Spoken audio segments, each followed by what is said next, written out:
Hola, ¿qué tal? Buenos días. Este es el repaso a la prensa de hoy, que es jueves, es 31 de octubre. Cerramos el mes, desgraciadamente, con las consecuencias trágicas y devastadoras de la Dana en la mayoría de los periódicos, ocupando desde luego las principales portadas. Este que ven es nuestro periódico, Es Diario, con este titular: Dana, Valencia despierta desolada con 107 muertos y al temor a que siga subiendo. Seguimos atentos y les recomendamos que a través de nuestro periódico sigan la información puntual sobre lo que está ocurriendo en Valencia a través de los periodistas que tenemos allí. Hugo Pereira, ¿qué tal? Buenos días. ¿Qué tal? Buenos Una días, tragedia sin Javier. precedentes, desde luego la mayor en las últimas décadas.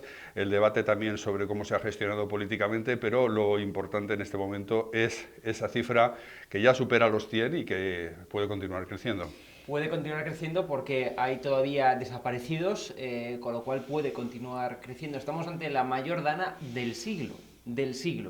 Y los expertos ya lo califican como el tercer mayor desastre natural de toda la historia de España.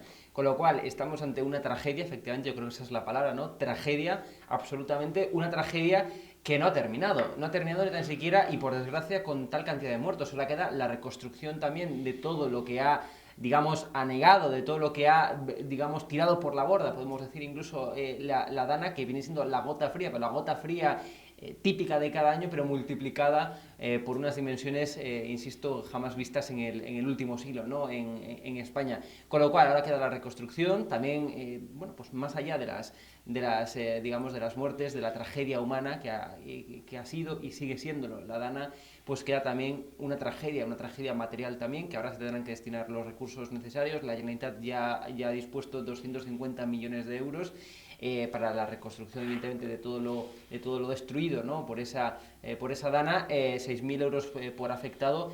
Pero más allá de lo material, más allá, digamos, del dinero, más allá de los recursos que son evidentemente necesarios para reconstruir, digamos, una zona tan afectada, fundamentalmente, especialmente la provincia de Valencia, están las muertes, los fallecidos, que esos no se pueden recuperar, por desgracia, y eso también tiene que ser visto, la Dana, como un aviso a navegantes, ¿no? Un aviso a navegantes de que, uno, el cambio climático yo creo que está haciendo destrozos, está variando, estamos viendo fenómenos que nunca se veían, es decir, estamos ante la Dana, insisto, más grave del siglo, digamos, tiene que ser un aviso a navegantes, ¿no? Un aviso a navegantes tanto a nivel de previsión, de prevención, como también a nivel de que tenemos que cuidar nuestro medio ambiente, porque si no, luego pues generan este tipo de cambios climáticos, se intensifican, digamos, los fenómenos meteorológicos, y es una desgracia, evidentemente, como estamos viendo, y todo el ánimo desde aquí a todas las víctimas, y desde luego a sus familiares y a todos los afectados, que se cuentan en miles. El mundo ha encontrado una palabra para definir toda esta desgracia,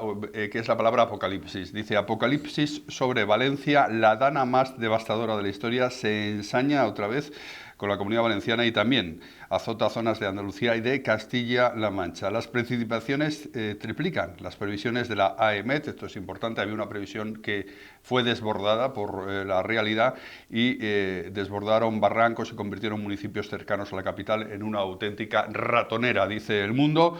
Pese a que la alerta sobre las crecidas de los cauces se decretó a las 5:30, los ciudadanos no fueron informados de forma masiva hasta 3 horas después. Hugo Pereira aquí entra de lleno El Mundo en polémicas sobre cómo se avisó, de qué forma se avisó y la prevención, que en este caso fue desbordada, en este caso de Valencia, por la realidad, a diferencia de lo que ocurre otras veces. A ver, las responsabilidades políticas se tendrán que dirimir en los próximos días. Evidentemente no estamos todavía en el momento de las responsabilidades, pero desde luego va a llegar el momento de las responsabilidades, sin lugar a dudas, y tiene que llegar más que nada para que, bueno, pues para tomar nota, para solventar los errores que se pudieron haber cometido, y se verá, digamos, quién tiene o no esa responsabilidad. Lo que está claro es que estamos, insisto, ante un fenómeno con una intensidad jamás vista en el último siglo, el tercer mayor desastre natural de España. Es muy difícil prever la intensidad, ¿no? de un fenómeno meteorológico, máxime, bueno, pues ¿no? La Dana, que, bueno, pues la Dana al final, paulatinamente se va viendo, a medida que va llegando a los sitios, ¿no? Pues la intensidad que va arrojando, si va perdiendo o no intensidad a lo largo de su recorrido, y desde luego es muy difícil preverlo. Pero también yo creo que aquí ha habido un problema claro de previsión, ha habido un problema claro de informar a la población en su debido momento, y aquí se tendrán que dirimir responsabilidades, desde luego. Bueno, hoy los periódicos en todas sus portadas recogen de forma destacada todos el tema de la Dana, pero también el mundo. Vamos a volver un momento al mundo porque el mundo recoge otro gran asunto político de ayer, como ven abajo en la esquina inferior izquierda. La Guardia Civil registra el despacho del fiscal general y también sus móviles.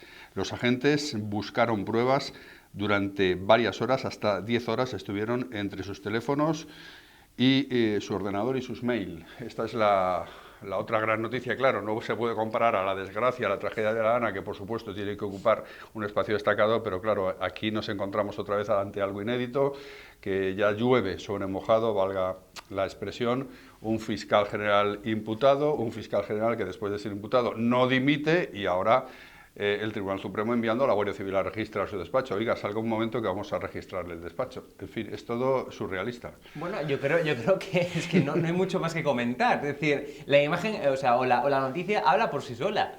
Es decir, ¿sabes cuál es el problema de todo esto, Javier? Que creo que nos estamos acostumbrando, ¿no? Nos estamos acostumbrando a ese tipo de noticias que en cualquier país del mundo, desde luego, haría caer ya no solamente al fiscal general, que por decencia dimitiría, pero vamos, ipso facto, ¿no? Sino que haría caer incluso hasta el propio gobierno, ¿no? Tener a un fiscal general del Estado, pues evidentemente imputado, teniendo además, estando cercado por tantos casos de corrupción que se están investigando, caso Koldo, caso Begoña Gómez, el caso del hermano de Pedro Sánchez, ahora el caso Íñigo Errejón, que evidentemente no es corrupción, sino que es todavía, yo creo que hasta peor, ¿no? Que es una presunta violencia machista, ¿no? Está denunciado ya, tiene 2 denuncias interpuestas, más de una decena de denuncias anónimas en redes sociales, por presunta agresión sexual, por presunta violencia machista. Íñigo Errejón, el que fue portavoz de Sumar hasta el pasado jueves, que era la mano derecha de la vicepresidenta segunda del gobierno de Yolanda Díaz, que Yolanda Díaz, aún conociendo las denuncias anónimas y aún conociendo esos rumores, como incluso le insistió Podemos, Pablo Fernández lo decía otro día, ¿no? El de Podemos, es que le avisamos a Yolanda Díaz en 2023. En 2023. ¿Y qué hicieron? Oídos sordos. ¿Por qué? Porque había elecciones y porque, como dijo Tania Sánchez en La Sexta Explica, pues Íñigo Errejón era un valor político. Bueno, pues efectivamente un valor político, desde luego uno de los políticos más importantes que ahora mismo está siendo investigado por presunta agresión sexual y por tanto por comportamientos machistas vejatorios hacia mujeres, lo entrecomillo, digamos en comilla doble, porque son palabras textuales que según fuentes de Sumar le dijo y le reconoció Íñigo Errejón a Yolanda Díaz, con lo cual fiscal general imputado, todos los casos de corrupción, ahora el caso Íñigo Errejón. Nos hemos acostumbrado ya. Porque en cualquier país del mundo, desde luego, vamos, el gobierno habría dimitido ya hace tiempo, el fiscal general habría dimitido hace tiempo y no estaríamos debatiendo esto en una tertulia. O sea, no estaríamos debatiendo esto porque es que es algo ilógico. Entonces, a mí, ya más allá de todo esto, lo que más me preocupa es que nos hemos acostumbrado. Es que nos hemos acostumbrado a ver esas noticias. Bien, imagen impresionante en el ABC. Van a ver la portada de lo que ocurrió ayer en Valencia. Dana mortal y una imagen que sobrecoge con un montón de coches apilados en una calle, bueno, pues como si fueran piezas de un juego de ajedrez, todas juntas y amontonadas. Bien, el diario El País también con el asunto de la Dana, casi 100 muertos por la Dana, y este otro asunto político que destacamos, PNV y Junts tumban el impuesto energético y el impuesto a la banca. Hugo Pereira, nuevamente se demuestra que la coalición progresista no es tan progresista como quieren dar a entender. La mayoría progresista, ¿no? Es decir, yo no sé a quién se le ocurrió la brillante idea de la Moncloa, de los gurús de la Moncloa, entiendo que también a Pedro Sánchez, que Pedro Sánchez, más allá de que tenga no sé cuántos asesores, pues también es una persona que toma personalísimamente las decisiones, que esto la gente yo creo que no sabe, la gente cree que Pedro Sánchez se adapta a las decisiones, no, Pedro Sánchez es quien toma personalísimamente y puede cambiar. Y esto, vamos, me consta de fuentes muy cercanas a Sánchez, al gobierno, puede cambiar de decisión, nunca mejor dicho, cambiar de opinión en sus propias palabras, de la noche a la mañana. Es decir, la convocatoria electoral en su momento, las elecciones pasadas generales, iba a ser otro día. Esa decisión, según me consta, la tomó una noche y avisó al día siguiente a todo su equipo. Es decir, toma decisiones totalmente personalísimas, con lo cual, en muchas ocasiones no se le puede achacar la culpa de los fallos estratégicos del PSOE o del gobierno, en este caso, a los gurús de la Moncloa, como se suelen hacer. no, en tantas ocasiones toma personalísimamente Pedro Sánchez, ¿no?, las decisiones y es él mismo quien se las comunica a su equipo más cercano, ¿no? Más allá de eso, pues efectivamente, pero vamos, esto lo venimos avisando y diciendo desde hace ya tiempo, no se puede atribuir a Junts y a PNV que son progresistas, y mucho menos que formen parte de esa mayoría progresista. La mayoría progresista fue algo ficticio siempre, nunca existió, son los padres. La mayoría progresista son los padres, ¿no? Y entonces claro, no, y eso tiene que quedar claro, porque es que aquí se desmonta un principal argumento en el que el gobierno basó su legislatura, en el que Pedro Sánchez basó su investidura y en el que Pedro Sánchez está sustentando su legislatura. No existe una mayoría, y menos progresista, no lo existe. O sea, y esto, por tanto, radica o deriva en el símil que venimos haciendo, y es que efectivamente tenemos un gobierno, pero que no gobierna. Porque decía otro día Patxi López, el portavoz del PSOE, no, nuestro trabajo es legislar. Bueno, pero es que ustedes no pueden legislar salvo si es con no sé cuántas sesiones, salvo si es con no sé cuántas reuniones de ultimísima hora porque en el último segundo les avisan que no van a votar a favor. Entonces, no se puede mantener así una legislatura. El objetivo efectivamente es legislar. Tanto del gobierno, aplicar como poder ejecutivo la legislación, como también del PSOE como partido de gobierno, su función es legislar. Pero es que no puede legislar. Salvo en casos excepcionales, tantas derrotas que ha habido en el Congreso, salvo en casos excepcionales, no puede legislar. Entonces, es que eso verdaderamente es un problema muy grave. Es un problema que Pedro Sánchez se mantenga en el poder como un malabarista, pero sin una capacidad cierta de gobernar. Como tendría que hacer ahora con el asunto de la Dana, que ocupa todas las portadas, e insisto, de los periódicos hoy, también en su vertiente económica. Valencia sigue buscando víctimas y afronta la reconstrucción millonaria de la provincia. Y también plantea el Confidencial otra pregunta: ¿por qué tardaron tanto las alertas? La Dana más mortífera en décadas abre una zanja política. Aquí, Hugo, el Confidencial, por un lado, ya pone el foco sobre el tema económico. Hay que reconstruir una provincia, Valencia, que se ha quedado absolutamente devastada. Hay que conseguir fondos, como sea. Y también abre la polémica política, la zanja política de qué está pasando con los servicios de alerta, que esta vez no se dieron cuenta de lo que se venía encima. Bueno, no se dieron cuenta, ahora habrá que ir dirimiendo, siempre aquí cada uno pues hay versiones para todo tipo, ¿no? Efectivamente, es decir, unos que sí que avisaron y otros que no avisaron bajo ningún concepto.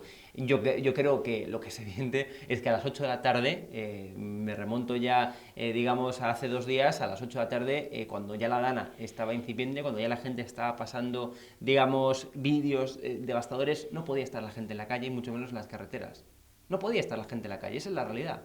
O sea, y me da igual que la culpa sea de quien sea, se dirimirá.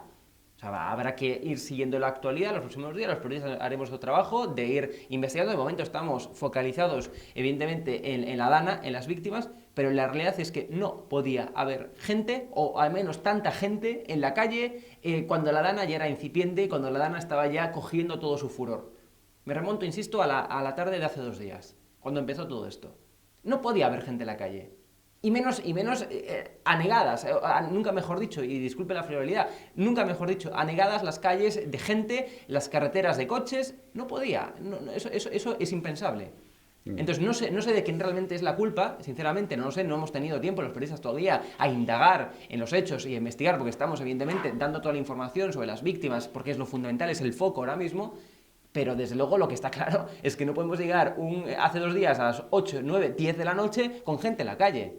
No, es impensable eso. Insisto, no sé quién es la culpa. Habrá que investigarlo. Bien, esto es lo que tendremos que investigar en los próximos días. El OK Diario se aventura a dar una cifra de lo que puede ser esta tragedia en cuanto a muertos. Los servicios de emergencia temen que la cifra de muertos por la Dana en Valencia llegue a los 150. Ya estamos en más de 100. Y nos vamos a ir con el editorial de Es Diario, que titulamos de esta forma: Sánchez, la Dana y la tajada política. Ese es el título del editorial que hemos elegido para hoy. La izquierda no ha tardado ni 5 minutos en sacar conclusiones de lo ocurrido. El culpable, el presidente de la Comunidad Valenciana, Carlos Mazón.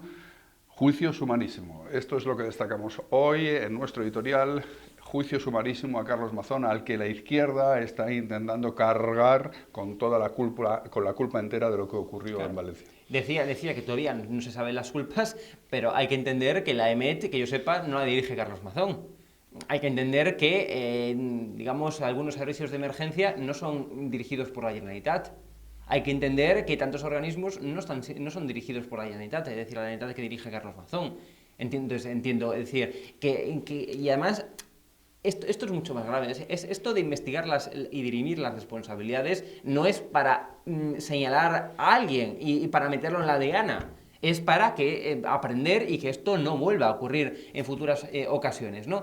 Y lo peor de todo, y lo más hipócrita y lo más cínico de toda esta situación es que el gobierno que está tan pegado a la calle sea el primero que usa una tragedia como es la Dana para sacar rédito político, y creo que ya es evidente que lo están haciendo. Con el tema de la V, por ejemplo. Es decir, la V, recordemos, no estaba operativa, no tenía efectivos, con lo cual... Es la V, vamos a recordar. La V, la Unidad Valenciana de Emergencias, la que instauró en su momento, la que diseñó y trató de poner en marcha Ximo Puig, y a la que a los meses de llegar Carlos Mazón, del Partido Popular, a la presidencia de la Generalitat, pues eliminó. Pero ¿eliminó lo qué? El proyecto. Porque no funcionaba la V. Que yo sepa, no tenía ni bomberos, ni efectivos, ni recursos, ni nada. Eliminó la idea, el concepto. ¿Y por qué eliminó la idea y el concepto? Porque desde las asociaciones, mejor dicho, desde los propios bomberos, desde las propias, digamos, organismos de emergencia, decían que eso no solamente era una duplicidad, sino que era además copiar una UME, una unidad militar de emergencias que ya existe en España. Es decir, ¿en qué sentido tiene que una comunidad autónoma cree una unidad de emergencia al más puro estilo la UME, que es una unidad de emergencia militar? Pero ¿a quién se le ocurre esa brillante idea? Ya existe la UME. Segundo, ya existen las unidades de emergencias que había. Protección Civil ya existía. Los bomberos ya existían. ¿Para qué? O sea, ¿no será mejor, pienso en mi lógica, ¿no será mejor dotar de más recursos a las unidades de emergencia ya existentes? Dotar de una mejor coordinación entre sí a las unidades de emergencia ya existentes, que no crear una por encima, que va a dificultar la coordinación entre las múltiples unidades de emergencia de abajo y que va, por tanto, a generar duplicidades de mando? ¿Quién va a mandar luego? ¿Mandan las de abajo, las de arriba, las del medio? Entonces, los propios bomberos decían, y los servicios de emergencia decían, es que va a dificultar la tarea de coordinación y la labor, por tanto, que tienen que realizar los servicios de emergencia. Insisto, ¿no será mejor, en vez de crear por encima y tratar de barnizar algo que por abajo le faltan recursos, le falta financiación, le faltan efectivos, no será mejor ir a lo de abajo, arreglarlo de abajo y no crear una estructura superior que no va a hacer, si cabe, más que dificultar esa coordinación? Y segundo, está el tema de que, insisto, no se puede copiar una unidad militar de emergencias, pero ¿quién es una comunidad autónoma para crear, digamos, una especie de unidad militar de emergencias? Es que es surrealista, ¿no? Entonces, bueno, el discurso ya está ahí. Aquí lo que habrá que ver es hasta qué punto, ese sí que es el debate, hasta qué punto se le dotó de recursos necesarios a las unidades de emergencia de abajo. Yo creo que la V está perfectamente bien eliminada. Ahora bien, aquí habrá que también ver si las unidades de emergencia de abajo tenían la financiación, los efectivos, los recursos necesarios para hacer frente a una catástrofe natural como la que estamos viendo, ¿no? Desde luego que fue imprevista, pero eso sí que es el debate. El debate no es si V sí, V no. El debate es si las unidades de emergencia, digamos, protección civil, bomberos, etcétera, que dependen en su mayoría a nivel de municipios, de los ayuntamientos, de las diputaciones provinciales, si es que están así configurados, o de comarcas, digamos, se pueden generar mancomunidades, pues habrá que ver si tenían la suficiente financiación o no. Eso sí que es el debate. El debate no es generar una estructura superior que luego nunca llegó a estar en funcionamiento. Bien, ese es el debate, pero el debate político va a estar ahí, va a estar durante bastante tiempo sobre esta gran tragedia de la Dana, los misiles de la Moncloa apuntando directamente ya a la Comunidad de Valencia. Eso es lo que tenemos, eso es lo que destacamos en nuestro editorial. Y esta ha sido la revista de prensa de este jueves 31 de octubre. Seguimos atentos a todo lo que ocurra hoy, también a todo lo que ocurra en relación con las consecuencias de la Dana. Es diario, es noticia, información para decidir.